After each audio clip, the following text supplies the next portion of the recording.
Hello, my name is Leanne Ryle of Intelligent Business Services. Today I'm going to show you something that my customers have been confused about, and so I thought I'd share this with you. What I'd like to show you is how to deposit accounts receivable checks and a miscellaneous check for a security deposit, all in one deposit. Um, First of all, we're going to start off by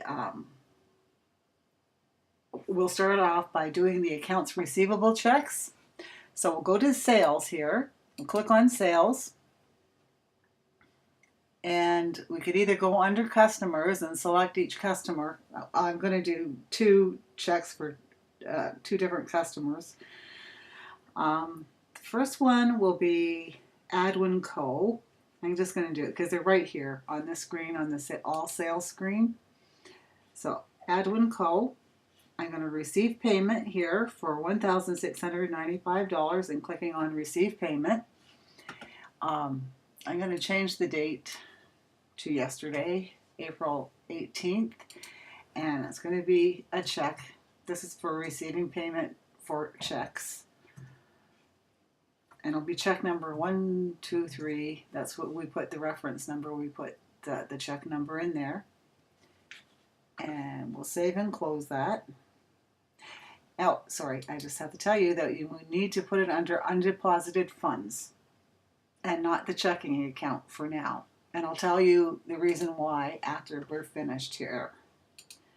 So I'm closing that. And the next one will be, here it is. It's for Jordan Burgess. We're going to pay that one.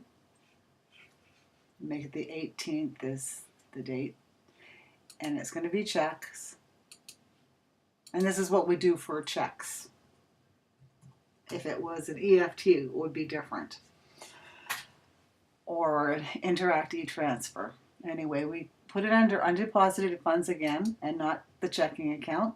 We'll just make sure it's ticked off and we're paying that. So we save and close.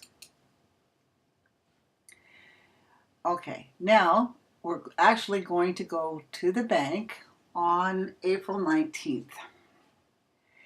And so what we need to do is we need to deposit these two checks, plus we're going to deposit a miscellaneous check for a security deposit.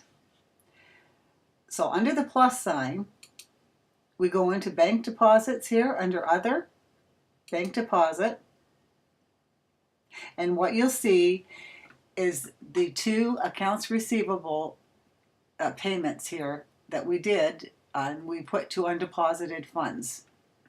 They will automatically show up here. So I'm going to tick up here to select both of them. I'm going to change the date here to the 19th because that's the day that we actually deposited them to the checking account. There's the checking account. Okay, so now we're physically depositing them and we're going into QuickBooks to record it. Okay, so now I want to record this miscellaneous check, and so the supplier is the electricity company Anytown, and we're going to deposit it to security deposits. We already have $1,000 in a long-term asset account for that, so now they're refunding us. We had to pay it up front originally, so refund security deposit on electricity. The payment method again is going to be check. And just make it 890 as the check number, and we'll make the amount $1,000. Okay, so now we have a total deposit of $3,147. Now this $3,147 is going to be match our bank statement exactly. It's going to be one line on our bank statement, and it will be one line on the checking account inside of QuickBooks Online.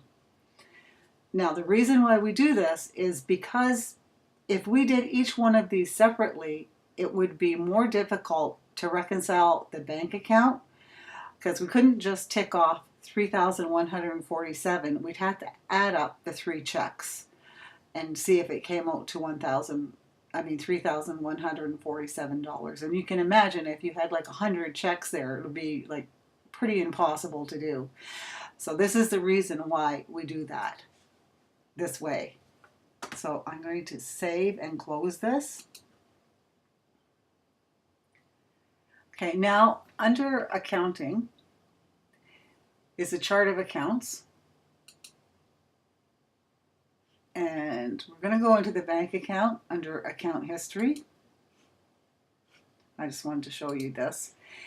And there is our deposit for $3,147. It's perfect. That's what we want. And you can look at it by clicking on it and clicking edit, what we just did. Okay, now that total amount is going to match the one line item on the bank statement, which is perfect. That's what we want. And I will show you one more thing. And on the reports and the balance sheet, I'll show you that the undeposited funds have been cleared out to 0. They always have to be 0. You always have to make sure that that's cleared out to 0. And I'm going to have to change, no, it is the 19th. The security deposit is now 0. Because we've cleared it out. It was 1,000. If I change the date to the 18th, the day before we deposited it, you can see that the security deposit was $1,000. And if I click in here, I go to the 19th, we can see the whole history of that security deposit. So that was the beginning balance, and that's where we deposited it. Anyway, I hope that helped you. I know that my customers really were confused about this, and it was mostly how to deposit accounts receivable checks along with miscellaneous deposits. Anyway, you have yourself a great day. Thank you. Bye now.